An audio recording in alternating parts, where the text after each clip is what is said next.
Paz, irmãos. Como eu disse, hoje nós vamos estudar mais um pouquinho sobre escatologia. Já há uns meses, eu tenho falado bastante sobre passagens do livro de Apocalipse, e eu resolvi fazer um estudo sobre o livro de Apocalipse que começa hoje. É só a primeira parte do estudo, porém, não vai ser sequencial, tá certo? Eu não vou fazer hoje, semana que vem e a outra, tá? Eu vou pular uma semana entre cada um deles. Até porque eu vou procurar fechar cada assunto, né? Então, eu vou falar um pouco sobre o livro de Apocalipse hoje, sobre algumas coisas, e em outros momentos eu vou falar outras coisas.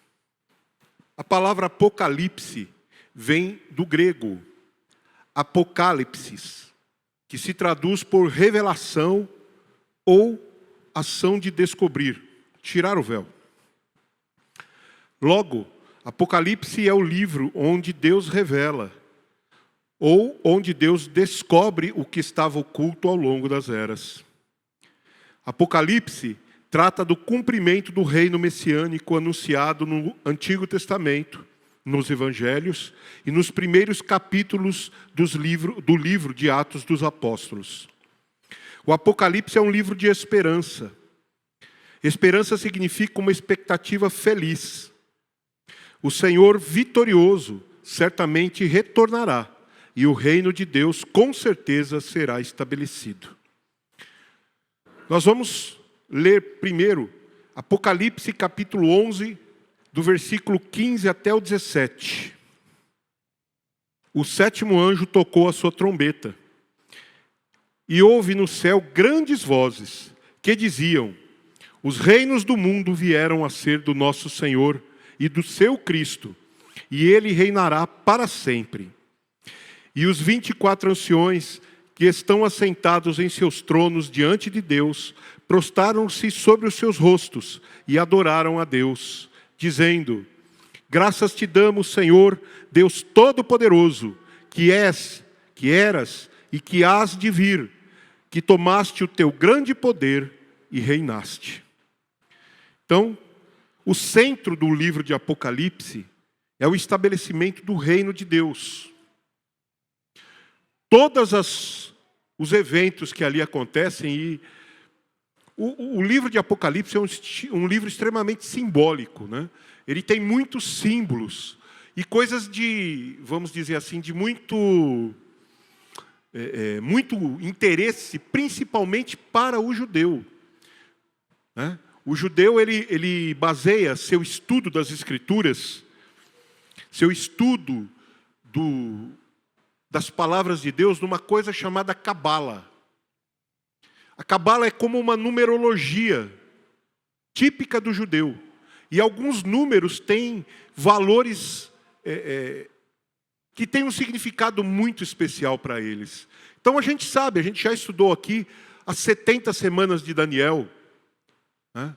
São 7 anos, cada um representado por 7 semanas, de 7 dias.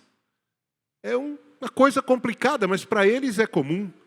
E aí a gente, quando chega no livro de Apocalipse, a gente vê a repetição desse período, dessas 7 semanas, que é o final, né? Os 3 anos e meio, que é 1260 dias, que dobrando, né, dá 2560 dias, que é 520 dias, perdão, que é equivalente a 42 meses, mais 42 meses, que dá 84 meses, né? Ou seja, tudo cheio de números. Nós estudamos aqui os 7 selos, mas nós vemos, são 7 selos, 7 taças, 7 trombetas, 7 anjos, 7 lâmpadas, 7 Espíritos de Deus. Está tudo lá dentro do livro de Apocalipse. Tudo isso tem a ver com a numerologia, né, com a cabala dos judeus. Então, por que Deus insiste com isso? Porque foi assim que eles aprenderam. Diferente do nosso alfabeto, que uma letra A vale uma letra A, e que o número 1 vale o número 1, no alfabeto hebraico, cada letra tem um valor numérico. Então a letra A, no alfabeto deles, vale, por exemplo, 1. A letra B vale 2. Então quando você vê contas feitas por eles, elas não levam em conta as letras, elas levam em conta os números que eles representam. Então tudo que nós lemos como se fosse uma escrita, eles leem também de maneira numérica. Por isso a cabala judaica é tão importante para eles. E por isso tem tanta simbologia esses números. Mas é só isso? Não. Os 4 animais, o livro selado com 7 selos, a presença de Deus de várias maneiras, o manifesto de Jesus Cristo, que por muitas vezes vem de maneiras diferentes, né? Num momento ele é o cordeiro, no outro momento ele é o sumo sacerdote, em outro momento ele é o profeta, no outro momento ele é o rei, no outro momento ele é o juiz. O livro de Apocalipse mostra Jesus de várias maneiras, sempre o mesmo, mas com ações diferentes. Então tudo isso faz parte do livro de Apocalipse. Mas o centro desse livro, o cerne deste livro, é o estabelecimento do reino de Deus. Nós já estudamos aqui. Não dá para falar de reino de Deus e não falar do judeu. Não tem jeito. Então, toda essa história, tudo que vamos estudar, está profundamente relacionado ao modo de vida dos judeus. Ok? Diz os escritores antigos que nós somos judeus, só não sabemos ainda. Porque nós somos o judeu no espírito. Aqueles que foram separados para viver como um reino sacerdotal no espírito. E eles são isso na carne. Por isso se confunde tanto as promessas de Deus feitas para Israel e as promessas de Deus feitas para a igreja. Ok? Continuando, outro versículo. Apocalipse 19, 6. Também reforça o que nós lemos aí em cima. Diz assim: e ouvi como que a voz de uma grande multidão, como que a voz de muitas águas, e como que a voz de grandes trovões que dizia: aleluia, pois já o Senhor Deus Todo-Poderoso reina. Então, o Apocalipse, ele trata de Deus reivindicando o seu reino. Reivindicando o seu poder. Como eu disse aqui já, nós nos acostumamos com um Deus misericordioso, longânimo, que perdoa, mas isso é para a igreja. Isso é no tempo da graça. A graça é um tempo determinado. Quando ocorrer o arrebatamento da igreja, o Espírito Santo vai junto. Acabou a graça.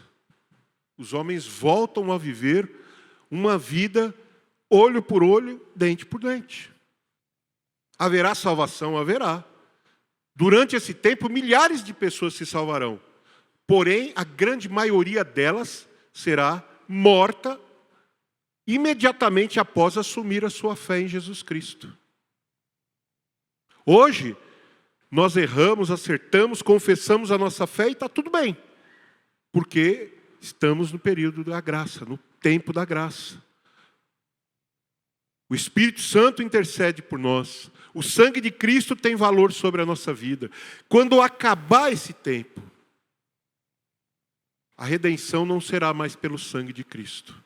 Aí vai acontecer o tempo que a gente erroneamente vê algumas pessoas dizendo: não, se não vier pelo amor, vem pela dor. O vir pela dor será neste tempo chamado tribulação. Quando aceitar a Cristo significará morrer. Você e a sua família. Mas é a única chance de salvação.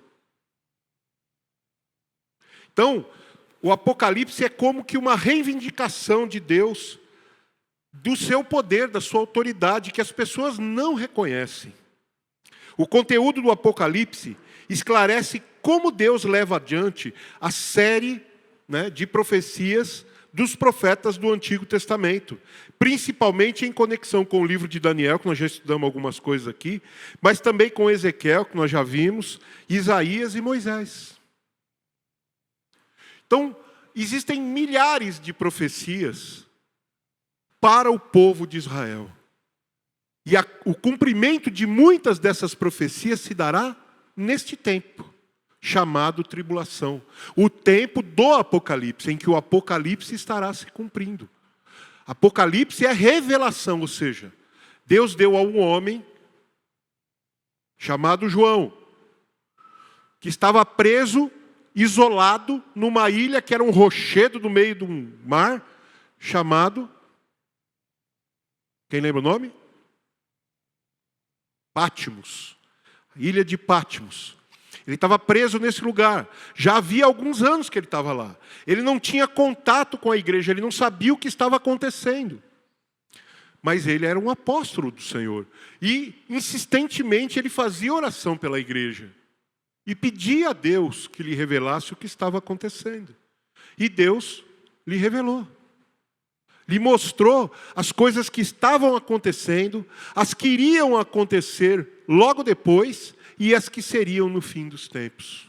Então, quem diz que o Apocalipse é um livro que trata do fim dos tempos, não está errado. Porém, ele revela como serão os fins do tempo, segundo o plano de Deus. Não é o fim dos tempos o Apocalipse, não. Apocalipse quer dizer revelação, não fim dos tempos. A batalha final não é a batalha de Apocalipse, é a batalha de Armagedon, que por sua vez também não é um nome, é um local aonde a batalha se desencadeará. Então o Apocalipse tem muito dessas coisas. Voltando, o livro revela a trajetória de Deus com Israel e as nações nos tempos finais. É o livro da restauração de Israel e de todas as coisas, o cumprimento final das declarações dos profetas. Apocalipse capítulo 10, versículo 7. Diz assim: mas nos dias da voz do sétimo anjo, quando tocar a sua trombeta, se cumprirá o segredo de Deus, como anunciou aos profetas, seus servos. Então as profecias, desde muito tempo, avisavam desse tempo, só que as pessoas, Israel não quis ouvi-las. Apocalipse 22, versículos 6 e 7, diz assim: e disse-me, estas palavras são verdadeiras e fiéis. E o Senhor, o Deus dos santos profetas, enviou o seu anjo para mostrar aos seus servos as coisas que em breve hão de acontecer. Eis que presto venho. Bem-aventurado aquele que guarda as palavras da profecia deste livro. Isaías 45, versículo 17. Tem uma das profecias que talvez seja mais clara. Eu acho que não dá para ser mais claro do que essa profecia de Isaías. Diz assim: porém Israel é salvo pelo Senhor, com uma eterna salvação. Por isso não sereis envergonhados, nem confundidos em toda a eternidade. Quer dizer, não dá para ser mais claro do que isso. Se Deus diz que vai salvar eternamente aquele povo, e aquele povo hoje vive longe dele, algo precisa mudar. Então o Apocalipse é o cumprimento das promessas de restauração para Israel. Ao mesmo tempo, é o cumprimento do julgamento de Deus sobre as nações incrédulas, sobre a falsa igreja, sobre o povo que se diz cristão, mas não é. Porque a pancada vai ser feia. Então, o livro de Apocalipse faz referência aos profetas do Velho Testamento e nos mostra a fidelidade de Deus, que não deixa cair por terra suas promessas e cumpre todas as profecias referentes a Israel, levando-o ao reino milenar. Nós sabemos que Deus, de muitas maneiras, Ele falou de um tempo de paz para Israel. E aquele povo tem esperado o Messias, né, o Cristo de Deus. Mas não o Jesus, que veio em fraqueza, que veio na carne, deixou a sua glória lá no céu e veio na carne para sofrer a paixão, sofrer a morte na cruz, expiar o pecado. Eles não esperavam este Cristo, eles esperavam o vencedor. E o Cristo vencedor vai vir só no Apocalipse. É ali que ele vai se revelar. Durante o cumprimento do que está em Apocalipse é que esse Jesus vai voltar. Agora, sendo reconhecido por eles. Então, entenda que Deus não esqueceu esse povo. Um Deus que disse, olha, se você puder contar as estrelas do céu e os grãos da praia do mar, conte se você puder. Porque só se você puder, eu vou esquecer o meu povo, porque ele está gravado nas minhas mãos.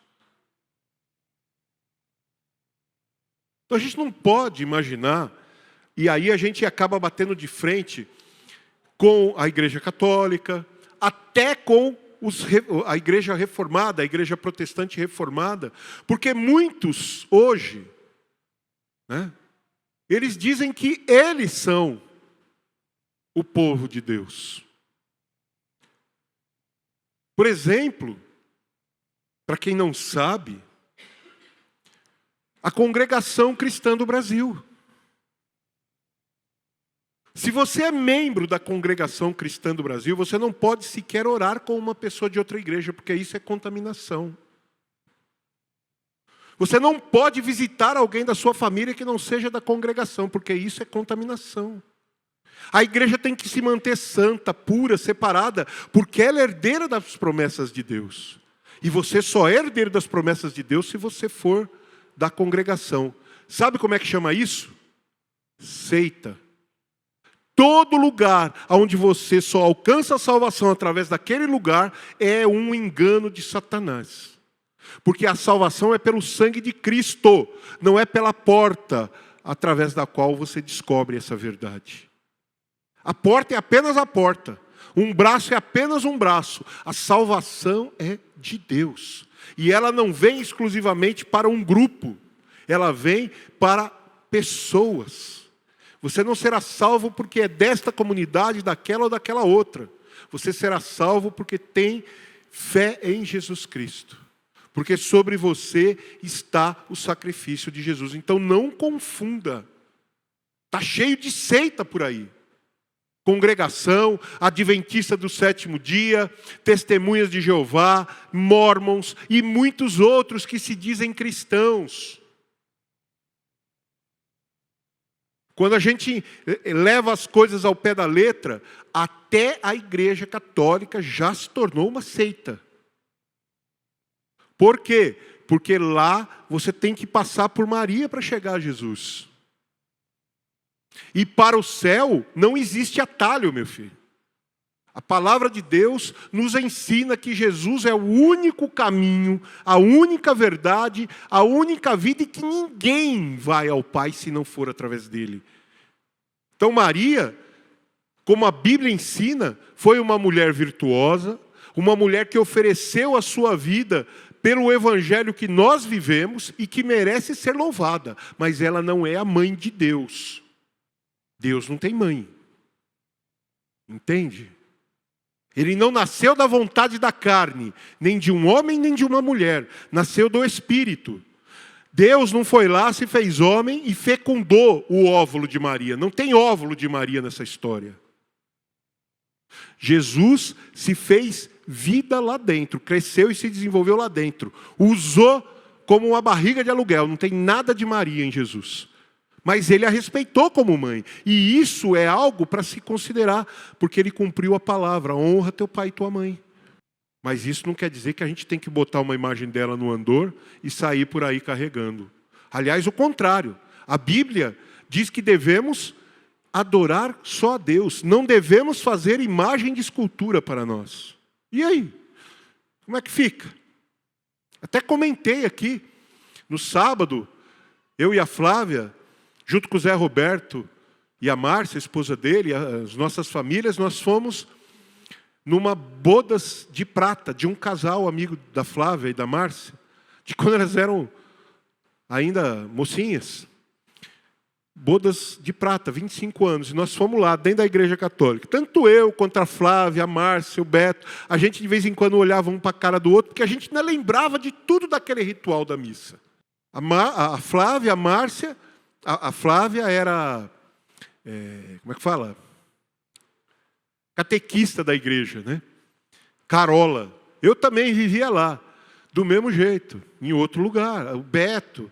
Era a nossa realidade de vida e foi de lá que o Senhor nos tirou. Não porque lá só existe pecadores, não é isso. Mas a doutrina não nos aproxima do Evangelho. Não nos aproxima de Cristo. E isso é o que caracteriza uma seita. Se eles são ou não compete a mim julgar. Mas o que eles fazem é aquele ritual que se repete constantemente, não importa quem está lá, como está lá. Isso não é de Deus, gente. Deus trata cada um de um jeito. E a gente sabe disso. Ele é um Deus pessoal, e não coletivo. Então, cuidado com essa história de seita. Isso é muito perigoso. E os judeus, assim como os que não creram em Jesus, vão descobrir naquele tempo do Apocalipse quanto era mais fácil aceitar Jesus na época da graça. Então, como eu disse aqui, vou repetir. O livro de Apocalipse faz referência aos profetas do Velho Testamento e nos mostra a fidelidade de Deus, que não deixa cair por terra suas promessas e cumpre todas as profecias referentes a Israel, levando-o ao reino milenar. Apocalipse, capítulo 21, do versículo 5 até o 7, diz assim: E o que estava sentado sobre o trono disse: Eis que faço nova todas as coisas. E disse: Escreve, porque estas palavras são verdadeiras e fiéis. E disse mais: Está cumprido, eu sou o Alfa e o Ômega, o princípio e o fim. A quem quer que tiver sede, de graça lhe darei da fonte da água da vida. Quem vencer, herdará todas as coisas, e eu serei seu Deus, e ele será meu filho. Então veja a ideia, de que todo o Apocalipse se focaliza, na redenção de Israel. A gente tem tratado desse tema, não dá para falar de escatologia sem falar de Israel. Israel é o ponteiro do relógio de Deus. O que acontece com Israel tem interferência no mundo inteiro. A profecia, por exemplo, de Zacarias, que Deus no final do tempo dará àquele povo um coração cheio de graça, um espírito de súplicas para se arrepender diante de Deus. Ou a profecia de Amós, que diz que Israel será como uma pedra pesada para todos os povos. Isso já acontece. Tudo o que acontece com Israel mexe no mundo inteiro. Mas a profecia não para por aí. Ela diz que aqueles sobre quem essa pedra cair vão virar pó. E aqueles que forem contra ela, ela os destruirá. Então, lembre-se dessa linha, O Apocalipse é Deus reivindicando o seu poder. Qual é o sinal do poder de Deus nessa terra? É um povo chamado Israel. Quantas vezes tentaram exterminá-los, gente? A gente fala, dos 6 milhões de judeus mortos durante o Holocausto nazista. Mas quantos milhões foram mortos pela Igreja Católica? Desde o século 300, do ano 300 mais ou menos, da nossa época. Desde que Domiciano tomou o barrete do Papa e ocupou o lugar dele, e estatizou a igreja através de Constantino, quantos milhões de judeus foram perseguidos? Você acha que aquele negócio daquele bolachão amarelo que identificava os judeus nos guetos, isso era coisa do nazismo? Não, quem inventou isso foi a Igreja Católica. Quem inventou os guetos, que eram bairros afastados, favelas nas periferias, cercadas, para eles não poderem sair, onde os judeus tinham que morar, foi a Igreja Católica. Quando o Hitler assumiu o seu papel de exterminar aquela raça, que eles chamavam de raça maldita, a Igreja Católica bateu palma. O Papa Pio XII deu a ele a bênção da igreja, porque ele estava fazendo o serviço de Deus. Então não se engane, a igreja matou muito mais gente do que o Terceiro Reich, porque ela já vinha matando antes, matou durante e matou depois. Não se engane quanto a isso. Quem carregar essa pedra, ela vai cair sobre o tal. Vamos lá, Pedro era chamado, vamos abrir lá o livro de Gálatas capítulo 2, versículo 8. Porque aquele que operou eficazmente em Pedro para o apostolado da circuncisão, esse operou também em mim com eficácia para com os gentios. Ou seja, a gente enxerga aqui que havia uma distinção dentro do apostolado.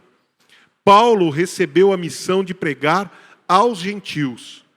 E Pedro recebeu a missão de pregar aos judeus. Os judeus eram circuncidados. Por isso, Pedro é chamado de apóstolo da circuncisão. Então, isso quer dizer que esse homem, chamado de apóstolo da circuncisão, era Pedro. Veja o apelo que ele fez para o povo de Israel já naquela época. Atos capítulo 3, versículo 19 até o 21. Diz assim: arrependei-vos, pois, e convertei-vos, para que sejam apagados os vossos pecados, e venham assim os tempos do refrigério pela presença do Senhor, e envie Ele a Jesus Cristo, que já dantes vos foi pregado, o qual convém que o céu contenha até os tempos da restauração de tudo, dos quais Deus falou pela boca de todos os seus santos profetas, desde o princípio. Então, isso aqui faz parte daquele famoso discurso de Paulo, que começa no final de Atos 2 e atravessa o capítulo 3 do livro de Atos.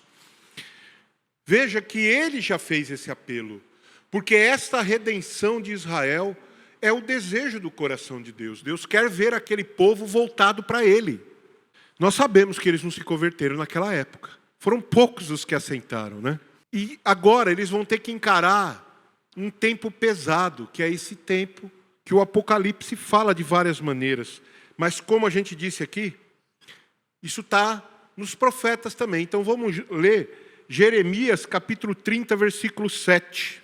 Diz assim: porque aquele dia é tão grande que não houve outro semelhante. É tempo de angústia para Jacó. Ele, porém, será salvo dela. Chamado tempo de angústia de Jacó. É assim que é dito pelo Senhor. Uma das maneiras como ele define aquele tempo.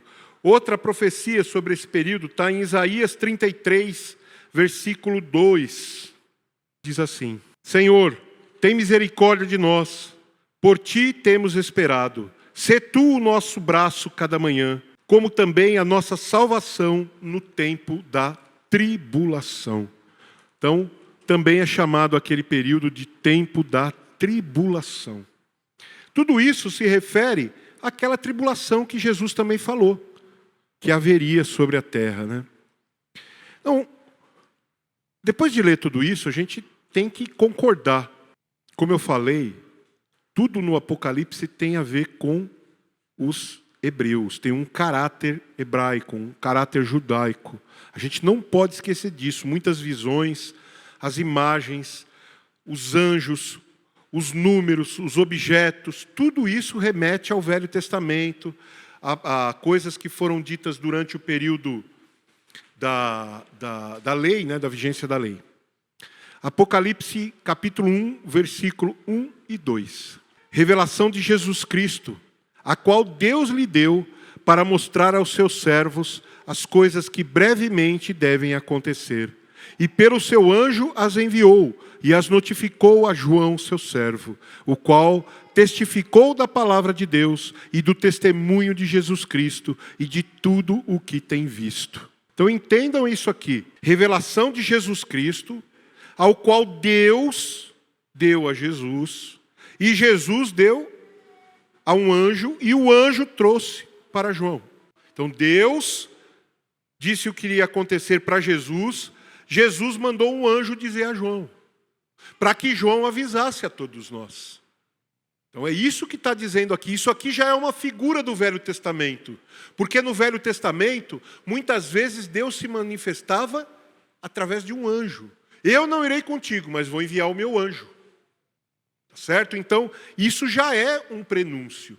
Outra coisa, isso aqui define o caráter deste livro. A ideia por trás desse livro. Deus, uma vez que Jesus venceu, deu a ele a revelação de como seriam as coisas. E ele, através de um anjo, trouxe essa informação a João para que João pudesse espalhar para a igreja. Para que a igreja estivesse preparada. Para que a igreja não fosse pega de surpresa. Por isso, carta às 7 igrejas, 7 Espíritos de Deus, 7 castiçais, 7 lâmpadas. Quem estuda mais aqui, já ouviu falar do memorá, que é um castiçal que vão com 7 pernas, né? Que fica lá com as lâmpadas de Deus, que representa os 7 Espíritos de Deus, que a gente lê lá no livro de Isaías. Né? Então, todas as coisas estão amarradinhas com a tradição judaica. Não é por acaso, porque eles são o foco. Deus está mirando neles, na redenção deles. Apocalipse 22, capítulo 6, também tem uma passagem interessante para nós. Diz assim: disse-me, estas coisas são fiéis e verdadeiras. O Senhor, o Deus dos santos profetas, enviou o seu anjo para mostrar aos seus servos as coisas que em breve hão de acontecer. Então, de novo, né? Visão do Velho Testamento. Revelação é a primeira palavra desse livro. Revelação do futuro, porque o Apocalipse todo é profético. Ele nos mostra os planos de Deus para os últimos dias. As palavras desta profecia, Apocalipse 1 e 3, ou 22 e 7, são a revelação de Jesus Cristo, Apocalipse 1 e 1, que a gente leu agora. A ele o Pai instituiu como juiz e rei. A gente vê isso, podemos dizer em Apocalipse 17, 31, né? Mas Jesus também disse isso lá em Mateus, ele disse, o Pai a ninguém julga, mas ele deu ao Filho o poder de julgar. Então, isso a gente vê lá no livro de Atos 17, 31. Deus entregou todo o juízo a Deus Filho, também em João, capítulo 5, versículo 22. Apocalipse e todos os eventos nele descritos não pertencem a nenhum outro senão a Jesus Cristo. O fim está nas suas mãos. Aqueles que buscam Deus por outro caminho, não vão encontrar. Aqueles que buscam um relacionamento com Deus e não aceitam Jesus, não vão encontrar. Aqueles que querem um relacionamento com Deus, mas não querem Jesus na equação, não vão conseguir. Por isso a gente observa nos evangelhos, o centro de tudo é Jesus Cristo. Ele é a palavra que sai da boca de Deus. Quando celebramos a Santa Ceia e nos alimentamos do corpo, estamos comendo a palavra viva que sai da boca de Deus, por assim dizer. Quando celebramos um culto e buscamos a Deus, buscamos em nome de Jesus. Quando clamamos a Deus pelo sangue de Jesus, é porque Jesus morreu na cruz. Então, tudo está nas mãos dele. E as pessoas continuam buscando atalhos. A ele não querem se render. Querem atalhos. Querem santo isso, querem aquilo, querem, em algumas denominações são os profetas. Tem profetas no tempo de hoje. Hoje nós temos apóstolos nas igrejas, em muitas igrejas evangélicas. E isso acaba causando uma confusão na cabeça das pessoas. As pessoas acham que são atalhos para chegar a Deus. Mas não existe outro caminho que não seja Jesus Cristo. Amém? Aí, falando disso, a gente já sabe disso. A igreja é o corpo do Senhor Jesus. Por ocasião do Apocalipse, estará arrebatada ao céu. 1 Tessalonicenses, capítulo 4, versículo 13 em diante. A gente já leu isso aqui centenas de vezes. E vamos continuar lendo, porque essa passagem tem que estar firme na nossa cabeça. A gente tem que entender o quanto isso é importante. Diz assim: não quero, porém, irmãos, que sejais ignorantes acerca dos que já dormem, para que não vos entristeçais como os demais que não têm esperança. Porque se cremos que Jesus morreu e ressuscitou, assim também aos que em Jesus dormem, Deus os tornará a trazer com ele. Dizemos-vos, pois, isto pela palavra do Senhor, que nós, os que ficarmos vivos para a vinda do Senhor, não precederemos os que dormem. Porque o mesmo Senhor descerá do céu com alarido, e com voz de arcanjo, e com a trombeta de Deus, e os que morreram em Cristo ressuscitarão primeiro. Depois nós, os que ficarmos vivos, seremos arrebatados juntamente com eles nas nuvens, a encontrar o Senhor nos ares, e assim estaremos sempre com o Senhor. Portanto, consolai-vos uns aos outros com essas palavras. Mas, irmãos, acerca dos tempos e das estações, não necessitais que se vos escreva, porque vós mesmos sabeis muito bem que o dia do Senhor virá como o ladrão de noite. Assim, quando disserem a paz e segurança, então lhes sobrevirá a repentina destruição, como as dores de parto àquela que está grávida, e de modo nenhum escaparão. Mas vós, irmãos, já não estáis em trevas, para que aquele dia vos surpreenda como um ladrão. Porque todos vós sois filhos da luz e filhos do dia. Nós não somos da noite nem das trevas. Não durmamos, pois, como os demais, mas vigiemos e sejamos sóbrios. Porque os que dormem, dormem de noite, e os que se embebedam, embebedam-se de noite. Mas nós, que somos do dia, sejamos sóbrios, vestindo-nos da couraça da fé, do amor, e tendo por capacete a esperança da salvação. Porque Deus não nos destinou para a ira, mas para a aquisição da salvação por nosso Senhor Jesus Cristo. Então, o que essa passagem enorme fala? Fala de duas coisas. Primeiro, fala do arrebatamento. O arrebatamento é para a igreja. Quem é a igreja? É todo aquele que crê em Jesus Cristo como seu único e suficiente Salvador. Seja cristão, seja judeu, seja ateu, seja flamenguista, corintiano, palmeirense, vascaíno. É Jesus que faz a ligação com Deus. Então isso é uma maneira de dizer, né? Que o Senhor vai alcançar pessoas em todas as religiões, mas os seus santos, o seu povo, a sua igreja, que vai ser livre da ira que será derramada durante o período do Apocalipse. Esse povo, desde Adão até Jesus Cristo, eram judeus, que esperavam a vinda de Cristo, né? Esperavam a redenção de Israel, esperavam por Deus. E assim como o ladrão na cruz, que não teve tempo de ser batizado, que não teve tempo de se arrepender de nada, nem de confessar suas culpas e tomar a Santa Ceia, ele foi salvo naquele estado, porque o Senhor viu dentro dele a sinceridade e uma coisa muito poderosa, aí, talvez até mais do que a sinceridade, que é o fato de que ele tinha dentro dele uma decisão definitiva. Naquele momento, ele mostrou que, independente da situação, ele creria. Então, se ele tivesse tempo, ele teria se batizado nas águas. Se ele tivesse tempo, ele teria sido batizado no Espírito Santo. Teria se arrependido, confessando seus pecados e tomando a Santa Ceia para a salvação. Só que não havia tempo. Então, Deus chama as coisas que não são como se já fossem, porque viu dentro daquele homem integridade. A mesma coisa Deus olha para os homens que vieram antes de Jesus.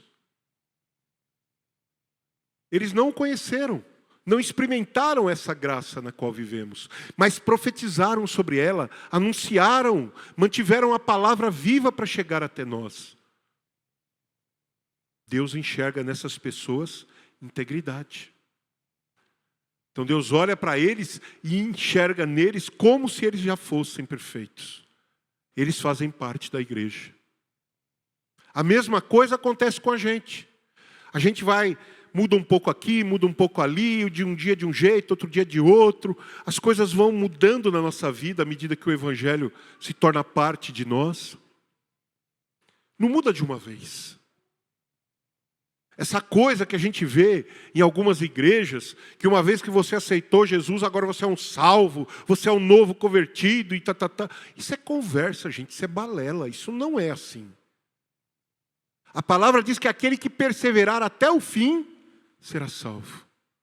Como que no primeiro dia você já está salvo?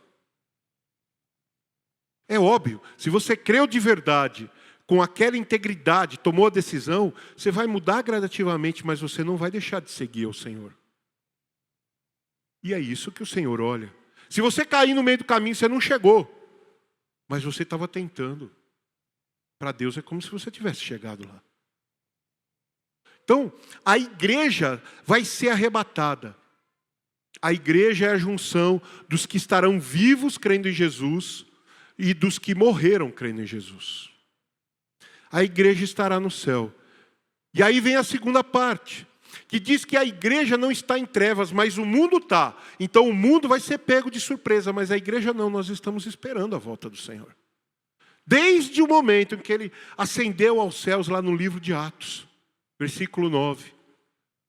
Desde aquele dia, a igreja está aguardando a volta de Jesus. Então a gente não sabe que hora é. Mas é por isso que a gente faz como as virgens prudentes. Anda com a nossa vasilha cheia de azeite. Porque a qualquer momento ele pode tocar a trombeta e nos chamar. Não existe previsão de quando vai ser. Vai pegar o mundo de calça curta. Imagina milhões de pessoas desaparecendo. Sumiu, não está mais aqui. Só os salvos ouvirão o som da trombeta. Só os salvos serão arrebatados. O resto vai ficar aqui.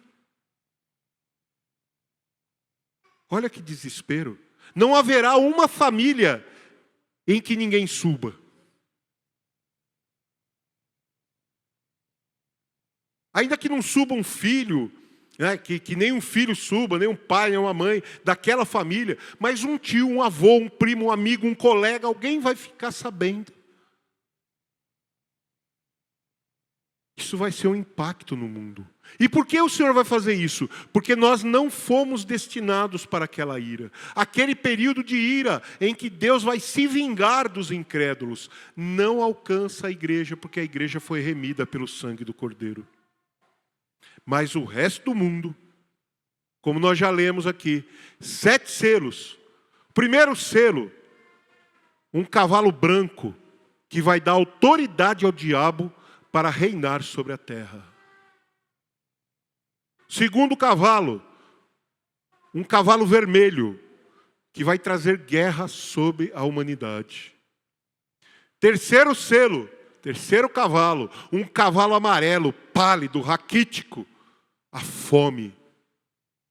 Quarto selo, o quarto cavalo, um cavalo negro que vai trazer após dele o inferno, chamado morte. Esses são só os 4 primeiros selos. Depois tem mais 3 selos. Depois dos 3 selos tem 7 trombetas. E depois dos 7 trombetas ainda tem 7 taças. São 21 momentos em que Deus vai dar martelada no mundo. Não, martelada é pouco, ele vai dar uma marretada. A Bíblia diz que quando terminar esse tempo, mais de metade da população do mundo vai ter morrido. E dos judeus, que é o povo que ele vem resgatar, vai ter morrido mais de 2/3. Será que é pouca gente? Vamos imaginar que fosse hoje. O mundo está batendo na casa dos 8 bilhões de habitantes. Vamos dizer que no arrebatamento vamos ser generosos, 2 bilhões de pessoas vivas. Vai sobrar 6. Desses 6, 3 milhões vão morrer. E aí você pega o judeu. O judeu não chega a 10% desse povo todo aí. Mas vamos colocar uns 3 milhões de judeus. Dos 3 milhões de judeus, vai morrer 2, só vai sobrar 1. Entenderam? Não vai ter lugar nem para enterrar. Como Jesus disse, vai haver um momento em que o céu, as potestades do céu vão ser abaladas. As estrelas, quer dizer, na verdade não são estrelas, né? Meteoros enormes vão cair na terra. O sol vai se apagar. A lua não vai brilhar. Aí você fala, mas como Deus vai mexer lá? Não, é aqui, as bombas que vão explodir aqui vão cobrir a atmosfera. O sol não vai chegar na terra. Não vai passar. Entende? Vai ser algo terrível. Essa ira de Deus para se vingar das pessoas que não o aceitaram. Sabe quem não aceitou Deus? Lembra de Caim, que matou o seu irmão por causa de ciúme. Lembra do descendente de Caim, chamado Nimrod, que falou, se alguém me pisar no pé, com Caim, que tinha a marca, Deus matava, né? Pois eu vou me vingar 7 vezes. Matei um homem porque me desagradou. E matei outro porque falou que eu não gostei. Então, Lameque, antes de Nimrod ainda. Então, olha quanta coisa. Aquelas pessoas que quiseram construir a Torre de Babel. Esquece Deus, vamos nós chegar no céu por nossa conta. Tudo isso são aqueles que desagradaram a Deus.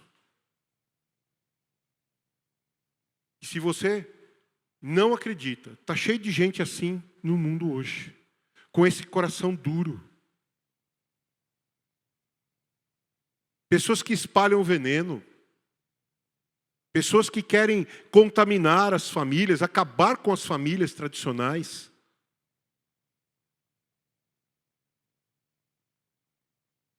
Essa coisa de ideologia de gênero. Gente, tratar uma árvore como árvore, um cachorro como cachorro, está certo. Mas achar que uma pessoa tem o direito de se casar com a árvore, com a bicicleta ou com o cachorro, porque ele está no corpo errado, parece engraçado, mas isso é uma afronta a Deus. E por aí vai, né? Então, sobre este mundo será derramado a ira. E é isso que o Apocalipse traz de revelação. Como essa ira será derramada? Não vamos falar especificamente disso hoje, porque já falamos várias vezes aqui. Então, lembrando, né? A igreja não estará aqui. Ela já terá sido arrebatada. O arrebatamento da igreja é que dá início, dá o start para o processo do cumprimento de Apocalipse. E ela vai participar desses eventos lá no céu. Vai ter um período do julgamento de Cristo, né, do bema de Cristo, em que ele vai julgar cada servo pelas obras que foram feitas e dar a cada um o seu galardão. Em seguida, a igreja e Jesus entrarão para as bodas. Lembrando que o livro é judaico. E o casamento judaico, as bodas duravam 7 dias, uma semana. Exatamente o tempo em que vai estar acontecendo aqui a tribulação. Uma semana de 7 anos. Não de 7 dias. Serão 7 anos. 2.520 dias. Vamos ler Colossenses capítulo 3, versículo 4. Diz assim, com relação à igreja esse versículo, tá? Quando Cristo, que é a nossa vida, se manifestar, então também vós vos manifestareis com Ele em glória. Ou seja, quando Jesus voltar gloriosamente à terra, a igreja vai vir com Ele. Agora a igreja já não será mais como é hoje, um grupo de pessoas fracas. Serão pessoas que estarão vivendo com Cristo há 7 anos. Pessoas que estarão com um corpo glorioso, que não sente frio, não sente fome, não sente sede, não precisa dormir.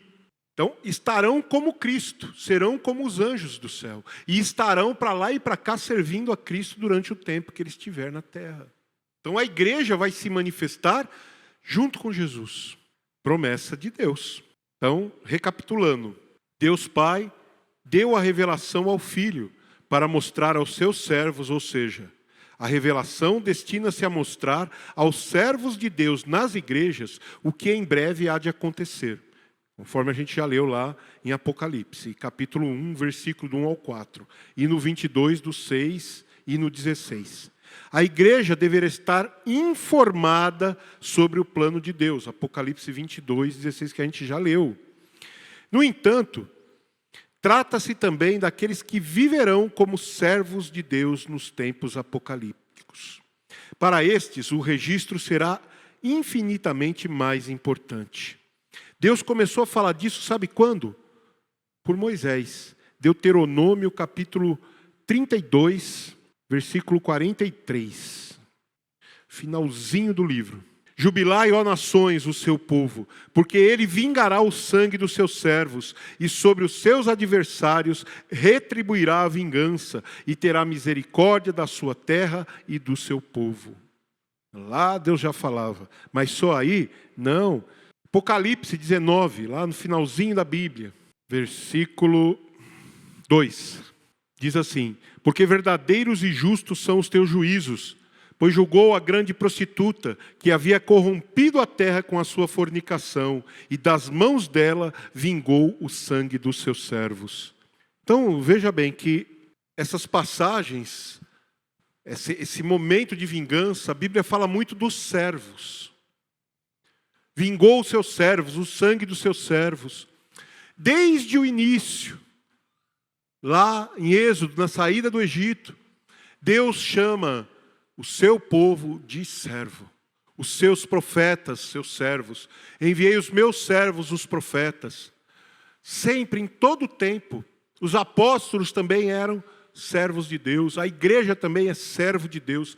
Então a gente precisa entender que a vingança de tudo de errado que o mundo fez contra a vontade de Deus na nossa vida também será cobrado naquele tempo. Às vezes a gente escuta aquela palavra pregada aqui, que nós não devemos nos vingar.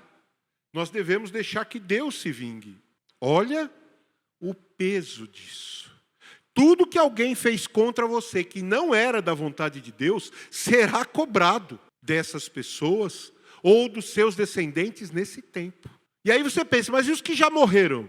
Todos serão julgados. E é aí que a gente precisa entender que a ira de Deus não termina aqui, depois desses 21 momentos. A ira de Deus termina quando ele condena aquele povo eternamente para o lago de fogo e enxofre. Lá é que a ira de Deus vai se cumprir. Aqui é só o início, entende?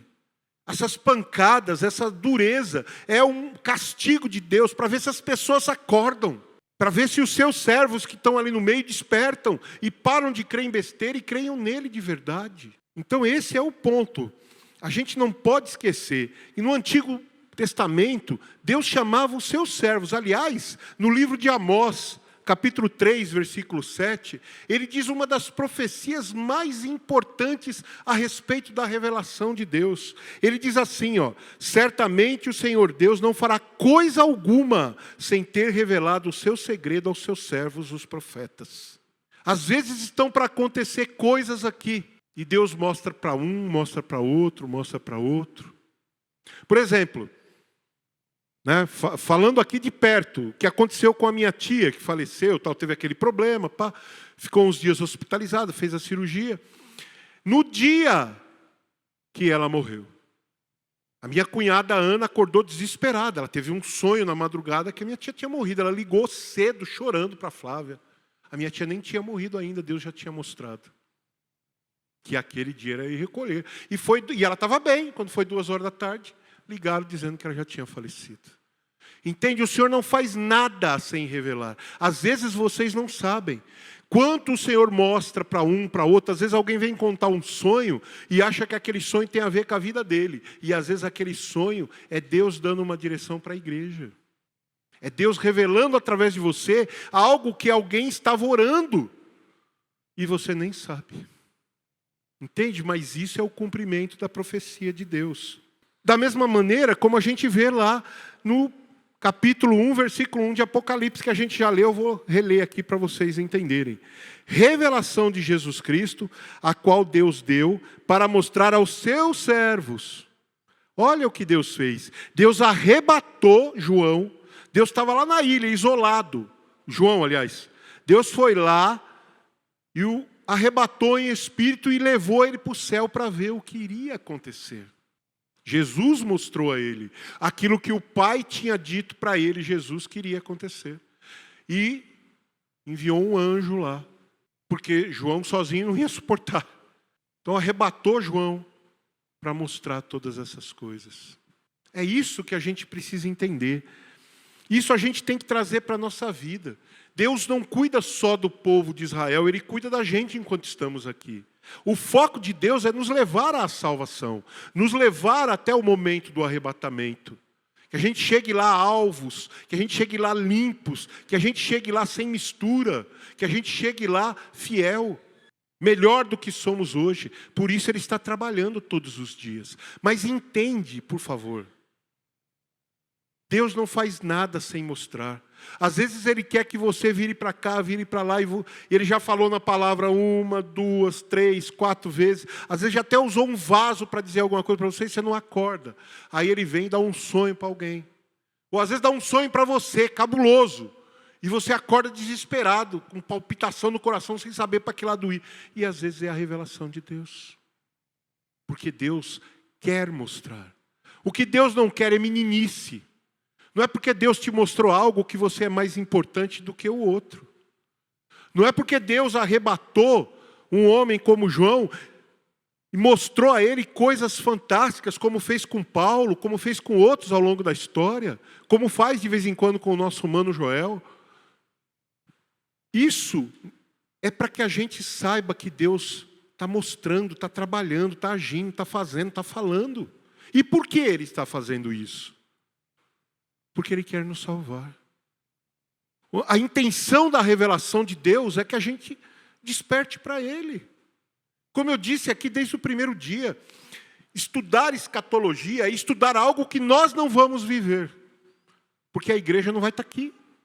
Então tudo que vai acontecer durante aquele período vai cair sobre os injustos. Sobre os incrédulos. Não sobre a igreja, mas entenda. Se a gente não estiver preparado, se a gente não estiver focado em Deus, talvez a gente não seja igreja. Então precisamos despertar enquanto é tempo. Como a palavra diz, desperta você que está dormindo.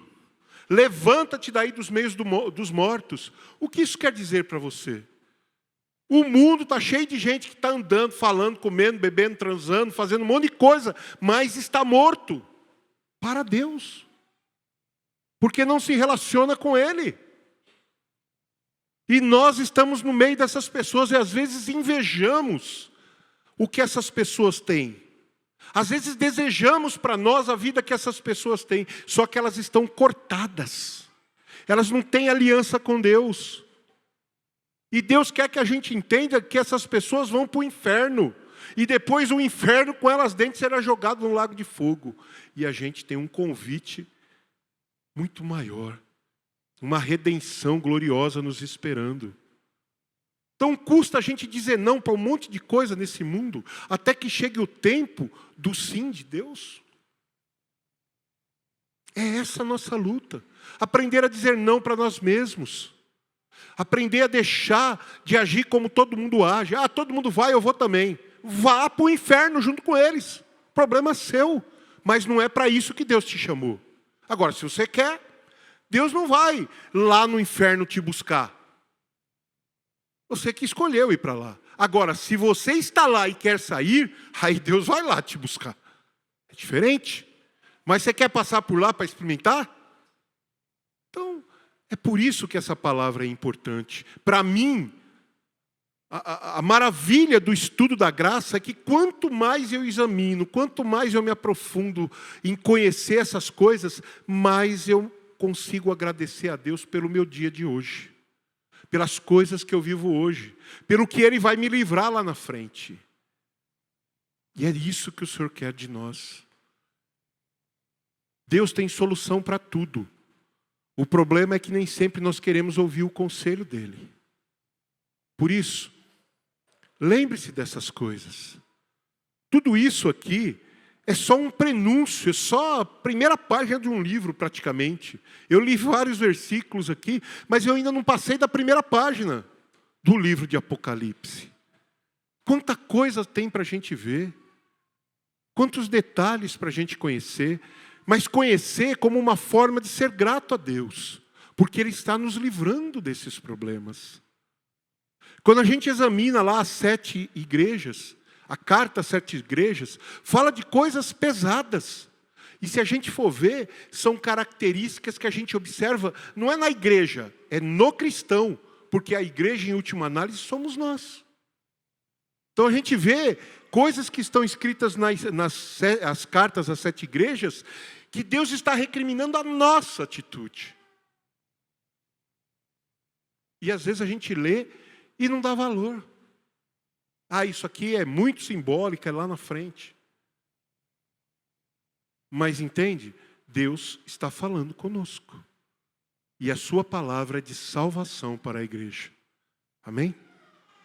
Vamos curvar a nossa cabeça. Senhor nosso Deus e Pai, nós te louvamos, te agradecemos, te bendizemos e te glorificamos, Senhor, porque todas as coisas estão nas tuas mãos e nós temos ouvido a tua palavra e temos, Senhor, estudado um pouquinho, Senhor, sobre o Apocalipse, esse início, essa primeira parte, Senhor, que fala do sentido do livro, que fala, Senhor, da revelação que o Pai deu a ti e que tu, através do teu anjo, revelou a João e que chega até nós através deste livro cheio de símbolos, de números que nem sempre entendemos, Senhor, não fazem parte da nossa realidade, mas ainda assim o teu amor nos constrange e nos mostra o tamanho da tua salvação para aquele que crê no teu nome. Não porque sejamos perfeitos, mas porque aquele que nos salvou é perfeito e Ele completa a nossa vida, Ele completa a nossa história. Nós te agradecemos por tudo isso. Pedimos a ti entendimento, discernimento, pedimos a ti até mesmo revelação para que no nosso meio cada vez mais a tua palavra seja confirmada nos corações. E assim nós possamos seguir cada dia como te agrada, Senhor, debaixo da tua vontade, na dispensação do teu Espírito, para a honra, para a glória, para o louvor do teu nome, a fim de que tu possa cumprir em nós a tua salvação, em nome de Jesus, na comunhão com o Espírito Santo. Amém, Senhor.